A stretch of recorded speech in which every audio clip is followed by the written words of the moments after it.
चाणक्य संपादकीय को आपण मानक स्वागत। दर्शक बंधु, एबे मध्यप्राच्य अशांति खबर शिरोनामा पलटि ईरान अमेरिका और इजराइल युद्ध। गोला बारूदर आलोक मध्यप्राच्यर आकाश धूम्राक्त। आज ईरान समेत तार किछि पड़ोसी राष्ट्र रे युद्धर आतंक, अमेरिका और इजराइल आक्रमण रे ईरान सर्वोच्च नेता अली खमेनी समेत अनेक वरिष्ठ अधिकारी निहत हो सारी। सर्वोच्च नेतांकर मृत्यु पर साधारणतः युद्धर परिसमाप्त होता है, मात्र ईरान कहूछि यह युद्धर आरंभ बोली। ता ऊपर होइथिबा आक्रमणर प्रतिशोध भी ईरान निश्चित नेब बोली घोषणा कर सारी। ईरान इजराइल ऊपर को मिसाइल पकाई से देशर अनेक क्षयक्षति कर सारलानी। इराक ठारू अमेरिका अनेक दूर अवस्थित थिबारु जदिओ से देश ऊपर आक्रमण करिबार से सक्षम हेउनी, तथापि तार पड़ोसी राष्ट्र यथा बाहरीन, कुवेत, कतार, यूएई आदि देश रे थिबा अमेरिका एयरबेस ऊपर को लक्ष्य करी तार युद्धास्त्र माड़ करिछि। आउ से देशर अनेक क्षयक्षति हेबा सह अनेक जीवन हानि मध्य घटिछि। ईरान उपरे अमेरिका इजराइल एते राग कौन पई, आसंतु आज से विषय रे सम्यक आलोचना करिबा। दर्शक बंधु, इजराइल दिने परम बंधु थिला ईरान। दुई देश मिसी शासनर फंदी तैयारी करुथिले। आधुनिक अस्त्रशस्त्र निर्माण रे निज निजर ज्ञान कौशल आदान प्रदान करुथिले। तेबे दिने परम बंधु आज परम शत्रु पलटि जाइछि। ईरान को ध्वंस न करिबा जाए छाड़िबनी बोली अमेरिका घोषणा कर सारिछि। एहार कारण कोन?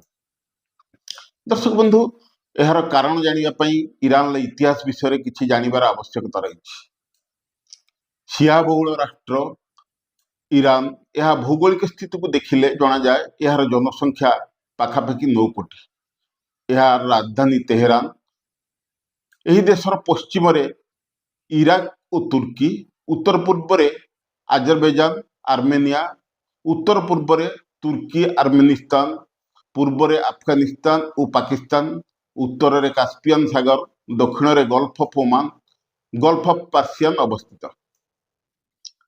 दर्शक बंधु, ईरान इतिहास जना जाए यह विश्वर सबुठारु पुरातन और समृद्ध इतिहास मध्य अन्यतम। ईरान इतिहास आरंभ हुए ख्रीष्टपूर्व 3200 रु 5039 शताब्दी। यही समय ईरान प्राचीन सभ्यता और एलमाइट युग। ईरान सबुठारु पुरातन सभ्यता हेउछि एलाम। यह मेसोपोटामिया सभ्यतार सामयिक थिला। एही समय रे सुसा एक प्रमुख शहर भाव में उभा होइथिला। तापर आरंभ हुए पार्श्य साम्राज्यर सुवर्ण युग। से समय रे राजा साइरस दि ग्रेट से आक्मेनिड साम्राज्य प्रतिष्ठा करथिले। यह थिला सेही समय रे विश्वर सबुठारु बड़ साम्राज्य, जहा भारतर सीमा ठारु ग्रीस पर्यंत व्यापीथिला। एही समय रे स्थपति कला ए देशर एक अनन्य निदर्शन। से समय रे जोराष्ट्रियन बाद ए देशर राष्ट्रीय धर्म थिला। ग्रीक एवं पार्थियन शासन काल रे मासिडोनियार राजा अलेक्जेंडर आक्मेडिन साम्राज्य को परास्त करथिले। तांका मृत्यु परे सेल्यूसिड, पार्थियन एवं परे सासानिड वंश शासन करथिले। सासानिड युगर पार्श्य संस्कृति और कला चरम सीमार पहुंचला। तेबे 651 ख्रीष्टाब्द ईरान को इस्लाम आगमन होता।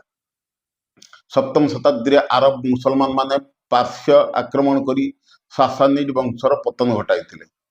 यापर ईरान रे इस्लाम धर्मर प्रसार है। किंतु ईरानी माने निजर भाषा पार्सी आउ निजर संस्कृति को बजाय रखिबार सफल होइतिले। दर्शक बंधु, 1501 रु 1736 मध्य साफादी वंश शासन काल रे शिया इस्लाम को राष्ट्रीय धर्म भाव घोषणा करागला, जहाँ आधुनिक ईरान परिचय सृष्टि करिवारे प्रमुख भूमिका ग्रहण करथिला। एही समय रे इस्फहान शहर विश्वर अति सुंदर शहर मध्य गोटे थिला। विंश शताब्दीर प्रारंभ रे 1935 मसीह पार्सी देशर नाम परिवर्तन करा जाय ईरान रखागला। 1925 रु 1979 मसीहा मध्य पहलवी वंश शासन करे। आधुनिकता को प्रश्रय देउथुआ राजा शाह पहलवी ଏବଂ ତାଙ୍କ ପୁଅ ମହମ୍ମଦ ରେଜା ପହଲବୀଙ୍କ ଶାସନ କାଳରେ ଇରାନର ଦ୍ରୁତ ଆଧୁନିକରଣ ହୋଇଥିଲା। ପାଶ୍ଚାତ୍ୟ ଶୈଳୀରେ ଶିକ୍ଷା ଓ ଅର୍ଥନୀତି ବିକାଶ ହୋଇଥିଲେ ମଧ୍ୟ ସାମାଜିକ ଓ ରାଜନୈତିକ ଅସନ୍ତୋଷ ବଢ଼ିବାରେ ଲାଗିଥିଲା। ମହମ୍ମଦ ରେଜା ପହଲବୀ ନିଜେ ବିଦେଶରେ ରହି ଶିକ୍ଷା ଗ୍ରହଣ କରିଥିବାରୁ ପାଶ୍ଚାତ୍ୟ ସଭ୍ୟତାରେ ବଢ଼ିଥିବାରୁ ସେ ଇସଲାମ ଧର୍ମର ବେଶଭୂଷାକୁ ପସନ୍ଦ କରୁନଥିଲେ। ଫଳରେ କଟ୍ଟର ଇସଲାମ ଧର୍ମୀ ବିଶ୍ୱାସୀମାନେ ତାଙ୍କୁ ଆକ୍ରୋଶରେ ଶିକାର ହେବାକୁ ପଡ଼ିଥିଲା। ମହମ୍ମଦ ରେଜା ପହଲବୀଙ୍କ ଶାସନ କାଳରେ ସାଇରସ୍ ଦି ଗ୍ରେଟ୍ ପାରସ୍ୟ ସାମ୍ରାଜ୍ୟର ପ୍ରତିଷ୍ଠାତାଙ୍କ ଶାସନର 2500 ବର୍ଷ ପୂର୍ତ୍ତି ପାଳନ କରାଗଲା ଓ ବିଶ୍ୱ ଦରବାରରେ ଇରାନ ତାର ଗୌରବ ଓ ଶକ୍ତି ପ୍ରଦର୍ଶନ କରିବା ଲକ୍ଷ୍ୟରେ 1971 ମସିହାରେ ଏକ ଆନ୍ତର୍ଜାତିକ ମହୋତ୍ସବ ଆୟୋଜନ କରିଥିଲା। ଏହି ଉତ୍ସବକୁ ରାଜଧାନୀ ତେହେରାନ ପରିବର୍ତ୍ତେ ମରୁଭୂମିରେ ଅବସ୍ଥିତ ପାର୍ସେପୋଲିସ ଠାରେ ଆୟୋଜନ କରିଥିଲା। ଏଥିରେ ସାରା ବିଶ୍ୱ ବିଭିନ୍ନ ଦେଶ ରାଷ୍ଟ୍ର ମୁଖ୍ୟମାନେ ଯୋଗ ଦେଇଥିଲେ। ଏହାକୁ ଇତିହାସର ସବୁଠାରୁ ବଡ଼ ଓ ବିଳାସପୂର୍ଣ୍ଣ ଡିନର ପାର୍ଟି ବୋଲି ମଧ୍ୟ କୁହାଯାଏ। ସେତେବେଳେ ଭାରତ ତରଫରୁ ରାଷ୍ଟ୍ରପତି ଭିଭି ଗିରି ଏହି ଡିନର ପାର୍ଟିରେ ଯୋଗ ଦେଇଥିଲେ। ଅତିଥିମାନଙ୍କ ରହିବା ପାଇଁ ମରୁଭୂମି ମଝିରେ ଏକ ସୁସଜ୍ଜିତ ତମ୍ବୁର ସହର ନିର୍ମାଣ କରାଯାଇଥିଲା। ଖାଦ୍ୟ ଏବଂ ପାନୀୟ ସୁଦୂର ଫ୍ରାନ୍ସରୁ ବିମାନ ଯୋଗେ ଅଣାଯାଇଥିଲା। ଇରାନର ସାଧାରଣ ନାଗରିକ ଅତ୍ୟନ୍ତ ଗରିବ ଦିନ ମଜୁରିଆ ଥିବାବେଳେ ରାଜାଙ୍କର ଏହି ବିଳାସପୂର୍ଣ୍ଣ ବ୍ୟୟବହୁଳ ଉତ୍ସବକୁ ବିରୋଧ କରି ରାଜାଙ୍କୁ ସମାଲୋଚନା କରିବା ଆରମ୍ଭ କରିଦେଇଥିଲେ। ଏହି ବିଳାସପୂର୍ଣ୍ଣ ପ୍ରଦର୍ଶନରେ ଇରାନର ସାଧାରଣ ଜନତାଙ୍କ ମଧ୍ୟରେ ଅସନ୍ତୋଷ ସୃଷ୍ଟି କରିଥିଲା, ଯାହା ପରବର୍ତ୍ତୀ ସମୟରେ 1979ର ଇରାନୀ ବିପ୍ଳବର ଏକ କାରଣ ସାଜିଥିଲା। ଏହି ଇତିହାସକୁ ବଦଳେଇ ଦେବା ସହ ଏବେର ଇରାନ ସେହି ଆନ୍ଦୋଳନରୁ ହିଁ ସୃଷ୍ଟି। ତେବେ ଆୟତୁଲ୍ଲା ଖମେନୀଙ୍କ ନେତୃତ୍ୱରେ ଏକ ବିରାଟ ବିପ୍ଳବ ହେଲା, ଯାହା ଫଳରେ ରାଜତନ୍ତ୍ରର ଅନ୍ତ ଘଟିଲା ଓ ଇସଲାମିକ ଗଣରାଜ୍ୟ ବା ଇସଲାମିକ ରିପବ୍ଲିକ ଅଫ ଇରାନ ପ୍ରତିଷ୍ଠା ହେଲା। ତେବେ ସେ ଯାଏ ଉଭୟ ଆମେରିକା ଓ ଇସ୍ରାଏଲ ସହ ଇରାନର ଖୁବ୍ ବନ୍ଧୁତ୍ୱପୂର୍ଣ୍ଣ ସମ୍ପର୍କ ରହିଥିଲା। ଏହି ବନ୍ଧୁତ୍ୱ ଏତେ ନିବିଡ଼ ଥିଲା ଯେ ସେମାନେ କୌଣସି ଗୁରୁତ୍ୱପୂର୍ଣ୍ଣ ଆନ୍ତର୍ଜାତିକ ନିଷ୍ପତ୍ତି ନେବା ବେଳେ ଏକାଠି ବସି ନିଷ୍ପତ୍ତି ନେଉଥିଲେ।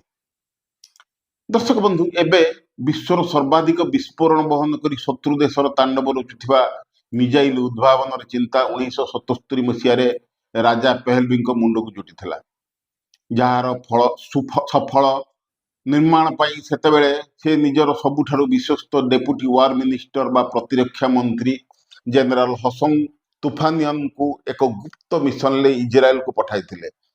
ଲକ୍ଷ୍ୟ ଥିଲା ଏହି ମିଜାଇଲ 700 କିଲୋମିଟର ଯାଏ ଯେମିତି ଲକ୍ଷ୍ୟଭେଦୀ କରିପାରିବ, ତାହା ସହ ପରମାଣୁ ଅସ୍ତ୍ର ବି ବହନ କରିପାରିବ। ଦର୍ଶକ ବନ୍ଧୁ, ଚିନ୍ତା କରନ୍ତୁ, ଯେଉଁ ଦେଶ ତାର ଶତ୍ରୁ ଉପରେ ମିଜାଇଲ ମାଡ଼ କରି ଧ୍ୱଂସର ପାହାଡ଼ ରଚୁଛି, ସେହି ଦୁଇ ଦେଶ ସେତେବେଳେ ଅତ୍ୟାଧୁନିକ ମିଜାଇଲ ନିର୍ମାଣ କରିବାକୁ ଏକାଠି ପ୍ରୟାସ କରୁଥିଲେ। ସର୍ତ୍ତ ଥିଲା ଇସ୍ରାଏଲ ଆବଶ୍ୟକ ଟେକ୍ନୋଲୋଜି ଟେଷ୍ଟିଂ ସାଇଟ୍ ଦେବ ଆଉ ଇରାନ ଏଥିପାଇଁ ଆବଶ୍ୟକ ଟଙ୍କା ଓ ତେଲ ଯୋଗାଇ ଦେବ। କଥାବାର୍ତ୍ତା ତଥା ମିଶନ ଠିକ୍ ଚାଲିଥିଲା। ଏହାର ମାତ୍ର 2 ବର୍ଷ ପରେ ଅର୍ଥାତ୍ 1979 ମସିହାରେ ଇରାନୀ ବିପ୍ଳବ ଦ୍ୱାରା ରାଜନୈତିକ ପରିବର୍ତ୍ତନ ହେଲା। ରାଜା ଦେଶ ଛାଡ଼ି ଚାଲିଗଲେ। ପ୍ୟାରିସରେ ଆତ୍ମଗୋପନ କରିଥିବା ବେଳେ ସେତେବେଳେ ନେତା ଆୟତୁଲ୍ଲା ରହତୁଲ୍ଲା ଖେମେନି ଆସି ଇରାନର ଶାସନଭାର ସମ୍ଭାଳିଥିଲେ। ନୂଆ ଇରାନର ଏକ ଇସଲାମିକ ରାଷ୍ଟ୍ର ଭାବରେ ନିଜକୁ ଘୋଷଣା କଲା। ସେମାନଙ୍କ ଦୃଷ୍ଟିରେ ଆମେରିକା ଥିଲା ସବୁଠାରୁ ବଡ଼ ଶୈତାନ ଓ ଇସ୍ରାଏଲ ଥିଲା ସାନ ଶୈତାନ। କ୍ଷମତାକୁ ଆସିବାର କିଛି ଦିନ ପରେ ରାଜଧାନୀ ତେହେରାନରେ ଥିବା ଆମେରିକା ଦୂତାବାସ ଉପରେ ଆକ୍ରମଣ କରି ଆମେରିକାର ଆମ୍ବାସାଡର ସମେତ 66 ଜଣ ଆମେରିକୀୟ ନାଗରିକଙ୍କୁ ଅପହରଣ କରି ବନ୍ଧକ ରଖିଲେ। ସେତେବେଳେ ଫିଲିସ୍ତିନୀମାନେ ଇସ୍ରାଏଲ ବିରୁଦ୍ଧରେ ଆନ୍ଦୋଳନ ଜାରି ରଖିଥିଲେ। ଇରାନ ଘୋଷଣା କଲା ଫିଲିସ୍ତିନୀମାନଙ୍କ ଦାବି ଯଥାର୍ଥ ଓ ସେମାନଙ୍କୁ ସହାୟତା କରିବା ତାଙ୍କର ଧାର୍ମିକ କର୍ତ୍ତବ୍ୟ। ଏମିତି ଅନେକ କାରଣ ନେଇ ଦୀର୍ଘ ଦିନର ଶତ୍ରୁତାର ପରିଣାମ ଆଜିର ହିଁ ଏହି ଯୁଦ୍ଧ। ଦର୍ଶକ ବନ୍ଧୁ, ଇସ୍ରାଏଲ ପାଖରେ ସେ ସମୟରେ ଆଜି ଯାଏ ଆମେରିକା ସହାୟତା କରି ଆସୁଛି। ଅତ୍ୟାଧୁନିକ ଜ୍ଞାନ କୌଶଳ ବି ସେମାନଙ୍କ ପାଖରେ ରହିଛି। ଧନରେ ବି କିଛି କମ୍ ନାହିଁ। ଅନ୍ୟ ପକ୍ଷରେ ଆମେରିକାର ବିଭିନ୍ନ ଆର୍ଥିକ କଟକଣା ପାଇଁ ଇରାନର ଆର୍ଥିକ ସ୍ଥିତି ସେତେ ସୁଦୃଢ଼ ନଥିଲା। ତେଣୁ ଆମେରିକା ଓ ଇସ୍ରାଏଲକୁ ସମ୍ମୁଖ ଯୁଦ୍ଧରେ ହରେଇବା ଇରାନ ପକ୍ଷରେ अत्यंत कष्टकर व्यापार थिबारु ईरान प्रॉक्सी वार बा परोक्ष युद्ध जारी रखिला, जहाकु सेमाने फॉरवर्ड डिफेंस कहिले। ईरान पड़ोशी देशर विभिन्न आतंकवादी संगठन गठन कला। लेबानन रे हिजबुल्ला, फिलिस्तीन रे हमास, येमेन रे हुती विद्रोही इत्यादि। 2003 मसीह ईरान पड़ोशी देश इराक उपर आक्रमण कला। इराक रे सुन्नी संप्रदायर मुसलमान रहुथिबा बेले इराक रे शिया संप्रदायर मुसलमान रहंती। तेबे उभयଙ୍କ ମଧ୍ୟରେ दीर्घ दिनर शत्रुता रही आछि। परमाणु अस्त्र रखिथिबार अभियोग करी अमेरिका ईरान उपर आक्रमण करथिला। परिणाम थिला राष्ट्रपति सदाम हुसैन को गिरफ्त करी फांसी दंड देबा और अमेरिका एथिरे निजर बहादुरी नेबा। एही आक्रमण सबुठारु लाभ होइतिला ईरान, कारण सुन्नी संप्रदायर शासक इराक विराक होई सेही शिया संप्रदायर शासक आसिबा परे उभय देशर थिबा शत्रुता आपातत दूर हो जाइतिला। भारतर ईरान और इजराएल उभय सह बंधुत्वपूर्ण संपर्क। तेबे ई युद्ध रे भारतर भूमिका कौन भविष्यत कहब। तेबे ई युद्ध जदि अधिक दिन चले ईरान समेत गल्फ देश मानकरू आसुथिबा प्राय 85 शतकड़ा तेल भारत आसी परिबो नाही। तेबे साधारण जीवन उपरे यार प्रभाव पड़िबा निश्चित।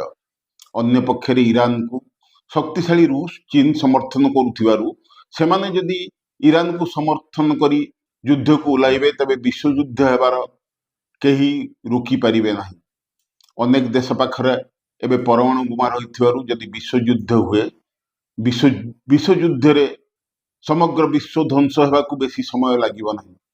तेबे अमेरिकार कूटनीति अनुଯାयी इस्लामिक देश समूह एक हेबा परिवर्ते निज निज मध्य युद्ध लगी।